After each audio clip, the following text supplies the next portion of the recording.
what is the spiritual lesson or lessons when people manifest a situation where they're exposed to some kind of lying or fraud or dishonesty in business or relationship? So when they get involved in a relationship and the person's a con man or a con woman, what is the spirit? I mean, everything happens for a reason, so there are no accidents, but what from your perspective, what are some of the lessons of that interaction? Well, no one's offering you a lesson because no one has decided where you need to be in relationship where you are. You're the one who is, through life experience, setting the bar for yourself. You're the one who's creating the vortex version. And so it's only the distance between what you've become and what you're allowing yourself to be that equals your life experience. But the question that you're asking, and it's easy for us to explain it here given the basis that we started with as we began this morning, when you understand that you have a point of attraction, that you have a vibrational grid that you practice. So let's say, for example, this woman that we were describing who sort of feels put upon. She feels that people aren't taking good care of her. She feels that she's being taken advantage of. She has an unworthiness issue that is going on. And unworthiness is such a heavy label to give something, but it's the drum she beats. It's what she practices. So if you believe that you're not being honored, if you're not being cared for, if you believe that you're being taken advantage of, then law of attraction is going to bring you someone who is looking for someone to take advantage of. You are the perfect person that matches up with that, you see. And so whenever anything happens to you, no matter what manifests, at its basis, at the basis of the reality that you are living is a vibration that has a feeling. So if you will stop and ask yourself, let's say that someone treats you badly and steals from you, what would be the emotion that you would use to describe that? Betrayal. How would that feel? Betrayal. So give other emotional words to that. Betrayal. Rage, resentment, wrong, being done. The betrayal was the deepest one, wasn't it? Betrayal meaning victim, meaning not acknowledged, meaning not revered, meaning not blessed, meaning not worthy, meaning unworthy. And so if you've got that sort of vibration going on, in other words, once it happens, you can stop and say, well, wait a minute. It didn't just happen to me. It happened to me for a reason. It happened to me for a vibrational reason. It didn't happen to me for a vibrational reason of something that happened 20 years ago or 10 years ago or yesterday. It happened to me for a reason that's still active in my vibration today. And if you will look, you will see plenty of evidence of that. If you will listen to the things you say are giving evidence to that all day, every day. When you begin to allow yourself some alignment that can come through 15 minutes of meditation, some alignment that comes from offering words of appreciation, of sort of ramping that up deliberately. When you pull into a place of business and you know that parking is at a premium and someone pulls out just as you pull in, note your worthiness. Note not your worthiness in the sense that you are being granted the parking place while the others are being denied it. Note your worthiness in the sense that your grid just filled in with something you wanted because you weren't doing something to block that. The inspiration of where you went, when you went, the way you turned. Now, many of you think, well, that's just so much of a coincidence or something that is so unimportant. But we say, practice those things. Notice those things. When you take the time to identify something wanted and you realize that you're not holding a steady vibration about it because you know what you don't want and you know what you do want and you really know what you do want but you really know what you don't want and you want it but you don't have it and you want it but you don't have it and they don't have it either.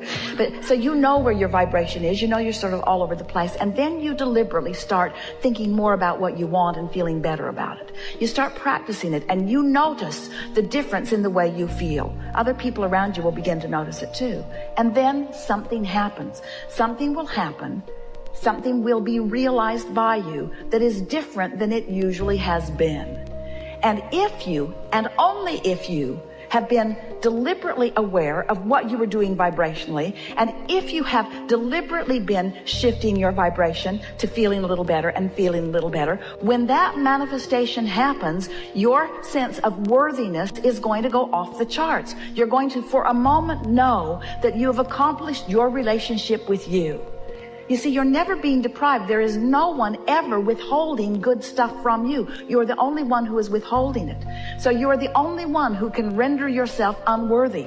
You're the only one who can render yourself unlucky. We know it feels to you like others are doing things to you because action is coming at you. Your grid's filling in. Your grid's filling in, and when your grid fills in with stuff you don't want, it feels like other people are doing it to you, and I wouldn't do this to me because I wouldn't want that to come to me. But your grid is filling in every time with what you're inviting by your practiced vibration. So when you get that, when you discover that, and the only way, we're never encouraging you to walk around noticing the negative emotions that you're feeling and trying to change them, because that's trying to defy law of attraction. When you say, I'm not going to think about that anymore, I'm not going to think about that thing that I'm thinking about, because when I think about that thing that I'm thinking about, then I'm thinking about something I shouldn't be thinking about, and I'm not going to think about that thing that I'm thinking about. You're thinking about that thing that you don't want to think about. And law of attraction is making it a whole lot easier to keep thinking about that thing you don't want to think about, because now evidence about that thing you don't want to think about is coming. Now you're really thinking about it. Now you're talking about it, and you're blogging about it. Now there's a momentum in everything that you're giving your attention to. So you have to decide that you're going to break the momentum, not by stopping thinking about that, but by beginning thinking about that. And you can't think too far away from that, because that has enough momentum that it's drawing you to that. So you can't not think about that and start thinking about that. There's too much of a spread. You have to gently, if a train is going 100 miles an hour that way and you want it to go 100 miles an hour that way, you don't want it to happen suddenly. It would be hard on its contents. You know that the momentum will slow, and then you can begin again. And so that really is what changing the direction of your thought is about. It's about slowing the momentum that isn't serving you and then beginning the momentum that does serve you. Right. That's why getting into those general statements helps you the most. So slowly forgiving over time a situation of fraudulence, and not trying to do it overnight, but just going, that happened for a reason, I invited it, it's teaching me how to go for what I do want, and doing it gradually. That's what we would do. We would welcome every negative emotion that we feel, because without negative emotion, you would not know positive emotion. Without knowing what you don't want, you could not know what you do want, and it is all part of the process. This deliberate creating thing is really a wonderful thing. You've all come wanting to mold the clay, and the clay in this case is the energy of your mind, you see. So when you are standing right in the middle of your life experience and you are aware of what you are perceiving, and if you are aware that what you're perceiving isn't pleasing you very much, if you could just take away from this gathering just one law-based, so important thought. It's my perception of this that is hurting me, not what it actually is. Now we know that feels like a stretch, but if you could start by saying, it's my perception of this that is hurting me. Because you see, you can control your perception. You can't control what you think it is. Yeah. But you can control your perception. You can go more general, or you could think about it less often, or you could think about other things. You have the ability to alter your perception about everything. And there are a lot of you, even in this audience, who say, I didn't think I was supposed to be altering my perception. I thought I was supposed to be sort of evaluating the pros and the cons and the pluses and the minuses. And we say, yes, of course you're doing that, because that's how you come to your conclusions of preference. But it is not your job to get rid of the unwanted. It is your job to tune it out of your frequency. When you turn your radio on and you want to hear a particular broadcast, you don't condemn the other stations that are broadcasting. You just tune your tuner. You could spend all day, every day, well, I don't want that, and I certainly don't want that, and I certainly don't want that. Just tune the dial to what you do want. It will be there loud and clear. And the more often you tune that dial, then the more easy it will be. You'll have preset buttons for that all the time. In other words, it will just be easier and easier and easier. The universe is delivering to you. We started to say the universe will bring you what you want. Then we wanted to add to that by saying the universe not only is bringing you what you want, but a better way of saying it is the universe is bringing you what you are broadcasting. And now we want to say even more clearly, the universe is bringing you what you've practiced thinking about. So if you make a decision that you're going to feel differently, it will be easier for you to practice vibrations that will serve you better. There's so much we want to say to you. You can feel the power of your wanting. You can feel the clarity of who you are. And so I want to give you something here that is going to take you into a place that you have not been before. So just relax and enjoy this explanation. It will serve you really, really well. So you are sifting through the variety and you're coming to personal preferences about what you want. And those preferences are being known, acknowledged, and tended to by the larger part of you. And now you have a relationship between you and you, a relationship that you can feel emotionally. If you had not expanded to a new place, you could not feel the discord of not going there. So every bit of negative emotion that you feel is a lovely indicator of your new expansion. Don't you like knowing that? If you hadn't become this, then this wouldn't feel uncomfortable. And having become this is everything. That's why you came forward, for eternal, joyful expansion. So if there is one thing that if we could zap you with, we would. We can't, so we won't. But we want you to get it anyway. If there's one thing that we would really like you to understand, it's that where you are is perfect, perfect, perfect, perfect, perfect from our point of view. You haven't done something wrong. There is not something that you need to change. Where you stand is in this perfect relationship between a more expanded version of you maybe than you are allowing, but it's perfect where you are, because now you get to do something about closing that gap. And that is what life is. If you're worried about what you haven't yet achieved, you got to give that up, because there's always going to be way more than you haven't achieved than that you have achieved, because you are eternal beings and you're not ever going to get it done. So you must make peace with the never-endedness of the journey. So often our physical friends say, well, when I get over there, when I find that lover, or when I get into that new house, or when I find that job, or when, then I will feel happy. And we say, no, you won't, because that's a flawed premise that you are operating from.